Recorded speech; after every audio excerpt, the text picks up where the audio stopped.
So that Fallout New Vegas' Dr. House video was meant to just be a one-off, but y'all really seem to like it, so I'm making it a series. Now, first, I do want to address the elephant in the room. And if you don't want to hear about some real world stuff and transphobia, I get it.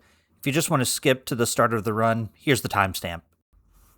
But as you can probably tell, this video series was born out of the coincidence of Mr. House from Fallout New Vegas having the same last name as Dr. House from House MD. And while I was working on this video, Hugh Laurie, who plays Dr. House in that show, went public with some anti trans comments. Now, it should be clear based on my profile picture and the fact that I am a trans woman myself that I strongly condemn any forms of transphobia or any anti trans prejudice. I actually thought about canceling this series completely, but that said, my character in this series is an original character, and one that honestly I've grown pretty attached to, and I am so excited to tell more of her story. And there are no actual connections to House MD in this story or in the next one I'm going to tell with this character. And when the New Vegas remaster drops, I'm actually going to remake that original run and remove any mentions to that show. I was going to remake the original run anyway, but that's just a good opportunity for me to remove any connections to that show, that character, that actor, anything like that. I just feel like this is the best way for me to keep my integrity while also telling the stories that y'all enjoy and that honestly that I want to tell. But with all of that heavy stuff out of the way, on an unrelated note, YouTube is cracking down on AI content right now, which is a very good thing. But a lot of faceless creators are getting misidentified by the system and having their views just slashed. I'm still trying to figure out how I'm going to navigate this. But for this video, if you don't mind, please just like, subscribe if you're not, and leave a comment. All these things make the YouTube algorithm happy and tell YouTube to show this video to more people. But with all that out of the way, rules are down in the description, and let's do this thing. It's me again, Dr. Joanna House. After I pushed the Legion out of New Vegas, I found myself without much purpose. I stayed around the Mojave doing my best to help those in need while fighting off the remnants of the Legion. I had just fought off a Legion hit squad when I was approached by someone who looked human to me, but claimed to be something called a synth. This synth handed me a card and told me to make my way east to the Commonwealth in search of the Institute. The Institute was a group of scientists making amazing advances. They had actually even created this synth. And if I could find them, I would be offered a place among their ranks. On my way here to the Commonwealth, I befriended a dog named Dogmeat and failed to scare off some chem dealers shaking down a store owner. I very bravely hid in the corner while the two groups fought it out. But now here I am in Diamond City, the largest city in the Commonwealth. I've heard the detective here is actually a synth himself. He may have a lead on how to find the Institute.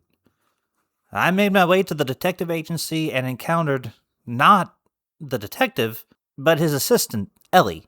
Apparently, the detective, whose name is Nick, had been kidnapped. I decided to head out and save him.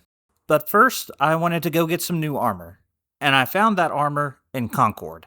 I saved some locals from a group of raiders, and in return, they let me take the power armor on the roof. I had to fight off a Deathclaw, and the ones here are bigger than the ones out west, but somehow weaker at the same time. I was able to take it down without too much trouble. I made my way to Park Street Station to save Nick. I had to fight through some triggermen with submachine guns, but I'm in power armor while they're just wearing formal wear. All I had to do was just rush them down and hit them with my cane a few times. I found Nick, and we escaped together. Skinny Malone, the leader of this group, stopped us on the way out, but I was able to convince his girlfriend to leave him, and he was so upset that he just let us go. On my way back to Diamond City, I got a little bit turned around and ended up at a base for the Brotherhood of Steel. I saved them from the attacking feral ghouls, and then, just like back in the Mojave, I lost all control and found myself just swinging away at them until they were all motionless on the ground. Guess I just made an enemy out of the East Coast Brotherhood too. I don't know what keeps taking me over, but it really doesn't like the Brotherhood of Steel. I met up with Nick back in Diamond City. Apparently he's an older synth that was discarded by the Institute. Something between the robotic early models and the newer ones that are basically human. So he didn't actually know how to reach them. He agreed to help me find a way in, though, and suggested we start looking for a man named Kellogg. Apparently, Kellogg was some sort of mercenary who worked with the Institute when they needed to get some stuff done. We went to Kellogg's house, and he wasn't home, but we found a secret room that contained some of his personal belongings, which Dogmeat was able to use to track him down.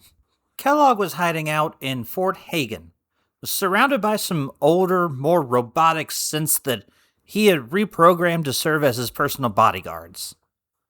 The closer I got to him, the clearer he made it that he did not want me to find my way to the Institute. Why would he not want me to reach them? Had he turned on the Institute? Or did he just decide that he just doesn't like me? Come to think of it, people around the area really don't trust the Institute. Is something sinister going on here? I finally found Kellogg, and he attacked me. I'm not sure why, but I guess it doesn't matter in the end. I had to defend myself. Another dead end, literally, in this case. I salvaged whatever technology I could from his brain. Maybe it could help me. It was the only lead I had at this point. I returned to Nick, who had an idea of what we could do with the cybernetics. We made our way to the memory den in Goodneighbor, where we were actually able to go through Kellogg's memories. I made my way to the end of his memories, where I found one that showed a synth teleporting back to the Institute. Well, that's our way in, and the memory also gave us a lead for someone who might know how to build a teleporter. Virgil is a former Institute scientist who's hiding out in the glowing sea. I guess I'm off to find Virgil. I found Virgil hiding in a cave in the glowing sea. He had been turned into a super mutant in an experiment gone wrong, and that's why he had to flee from the Institute. He told me in order to get in, I would need the chip from a courser's brain. There was a courser near CIT at GreenTech, so that's where I was headed to. When I got to GreenTech, I ran into some gunners. They had beaten me there and were trying to take down the courser themselves. I fought my way through them. They didn't really stand much of a chance. They don't wear much in the way of armor, so my cane was able to bash their heads in easily enough. And when I got to the courser, I just kind of started swinging. He tried to activate a stealth boy to get away, but I was able to keep him stun locked long enough that he wasn't able to do that, or even really fight back at all. I got the chip from the courser's brain, but now I needed to find someone who could decode the dang thing. So at this point, I realized just how long it had been since I played this game last. I could not find the Old North Church for anything. I even went to talk to Dr. Amari, hoping it would put a marker on the map for me, but it only pointed me to the beginning of the Freedom Trail, which I, for some reason, can never follow effectively. I eventually found it, but I spent like a solid half hour just wandering Boston first. I found a group of less than friendly people called the Railroad, who eventually agreed to decode the chip for me in return for me giving them the chip afterward. I'm not entirely sure what their deal is, but they seem to have a bone to pick with the Institute. I returned to Virgil, and he gave me the schematics for the teleporter. After a quick detour to help out the settlers at Ten Pines Bluff, I got the help of Preston and his crew to help me build it. Now this is the moment of truth. I'm about to enter the Institute and find out what's going on. I came all this way to join a group of the Wasteland's best scientists. But do I still want to? Or will their demons be too much for me? I entered the Institute and met with their leader, a man called Father. He informed me that the Institute is at something of a crossroads. You see, he's dying, and a new leader will have to be chosen. That's why he sent for me. He feels that the Institute needs someone from the surface to help lead them into their next chapter. The people here are geniuses, sure, but they are naive. They need someone with survival experience to help them last into the future. He had heard about my exploits out west and figured I was the perfect woman for the job. I pondered this weight that had just been thrust upon me as I met the directors of each department. They seemed like good people, but as Father had said, they were naive. As I met with them, I came to realize that they didn't understand that they had created beings with free will. They treated the newer Gen 3 synths the same way they did the older, more robotic ones, or even as one would treat a Mr. Handy. I had seen enough on the surface to know that there is a vast difference between the two. That these Gen 3 synths are by all measures human, but they didn't have the experience to know that. I let all this marinate in my mind while I helped a courser take down some raiders who were being led by a synth. It wasn't too difficult. I had enough experience dealing with Commonwealth raiders at this point that I was able to carve through them pretty quickly with my cane. I did use the recall code on the raider leader. I didn't really know what else to do, and this seemed more humane than just taking him out outright. Next, I was sent to reclaim some escaped synths from Bunker Hill, and this just didn't feel right. I was able to justify with the raider boss, but I couldn't bring myself to reclaim a group of innocent people to have their brains just rewritten. It's just wrong. So as the Brotherhood of Steel attacked Bunker Hill, I took out my cane and I beat down the courser that was sent with me. I returned to Father and told him the courser had fallen in battle with the Brotherhood and I barely made it out alive. I don't know if he bought it, but he trusted me enough at this point to give me the benefit of the doubt. I returned to the Institute where Father announced me as his successor to the board. A bit presumptuous considering I hadn't even told him I would do it yet, but it worked out. I had decided by this point that I would take over after his passing.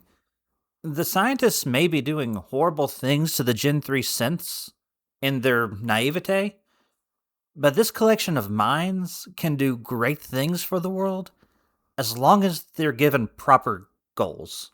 Radiation-resistant crops, medications for new illnesses, maybe even a cure for feral ghouls, all this and more could be possible with the right minds and the right direction.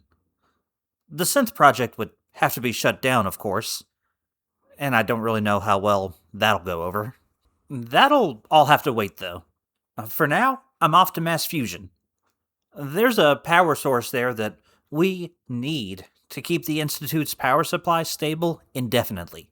Unfortunately, the Brotherhood of Steel also want this power supply, so we're going to have to fight through them. Quick aside here, I never actually ride the elevator down in these runs, and when I'm not using power armor, it usually takes me like 4 or 5 tries to land in Good Neighbor. But this time, when I'm wearing power armor, so I don't take fall damage, I'm not even trying to land in Good Neighbor. I get it on my first jump. I swear, that's the kind of luck I get in these runs, the absolutely useless kind. I grabbed the device and fought my way out through a sentry bot and a couple of Assaultrons. They were annoying, but by this point I had gotten my hands on some T60 power armor and just a boatload of chems and stim packs, so they couldn't really do much damage to me. Then a wave of eldritch joy washed over me as I helped fight off the Brotherhood on the way out. Still haven't quite figured out what the eldritch god possessing me has against the Brotherhood, but I've just kind of learned to embrace it by now. Next, I got sent on a couple of errands where, frankly, I really wasn't needed. I helped to recruit a new scientist to work on our power situation, and then I went to Diamond City to upgrade the local radio station's equipment. This all culminated in me recording a message for the Commonwealth. Now, Father had some remarks planned for me, but I'm going to be in charge soon, so I went off script. I told the people above ground that the Institute is here, and we've been doing a lot of thinking. We're really sorry for being the Commonwealth's boogeyman for so long, and we're going to be the good guys now. We're going to work for the betterment of all. Father was a bit taken aback, but not angry at me for doing my own thing, and he sent me off to deal with the railroad. The railroad didn't really put up much of a fight. I just took some chems, went in there, and started swinging. Before I knew it, they were all taken out, and I was headed back to the Institute to prepare for one last mission. The Brotherhood of Steel had to be taught a lesson. I made my way to the airport where they were stationed and went in through the side door. If you saw my laser musket video, you know why this is relevant. And yes, it was so much easier. I deactivated the jammers so I could bring in the cavalry. We tore through the Brotherhood Knights and Scribes, and I protected the synth virus as it took over their giant robot. I watched said robot destroy their blimp and felt a sense of pride on the part of my eldritch patron before returning to the Institute. Father passed away knowing he had ensured the Institute had a bright future, and I finally thought of a large project to replace the synth project. We're going to build a time machine. Thank y'all so much for watching. Be sure to like, comment, subscribe, do all that stuff that makes the algorithm happy. I am streaming now as well, whenever I can. I'm playing through Kingdom Hearts, the first game, with only the Kingdom Key right now, and I recently added a mod to it that runs the cutscenes through Google Translate and then has all new voice acting. It's a lot of fun. Swing by if you can. Whenever I'm streaming, I don't have like a set day or time that I stream right now, but hopefully I'll be working toward getting some a little more steady for that soon. You might be seeing more of my face in future videos. Like I said, a lot of faceless YouTubers are getting wrapped up in the AI crackdown, and I'm really, like I said earlier in the video, I'm trying to navigate that, so you are probably going to start seeing more of my face in my videos. And that does mean I'm probably also going to be doing more of a live commentary style in some of them. I'm sure I'll still have voiceover as well, but I will probably be doing more like in-character live, almost acting in some of my videos. So, frankly, I'm kind of excited for that. It's not something I've really done before, but it is something that I am looking forward to. Granted, my next video I'm doing isn't even a character run or anything. It's just Stardew Valley badly translated. I found a mod that badly translates Stardew Valley, and I just really want to play it and share it with y'all. Can you tell I'm on a little bit of a kick of Google translated content, watching it, and I guess now that I'm a YouTuber myself, making it. But yeah, that is all for this video. Be sure to like and subscribe. And until next time, bye!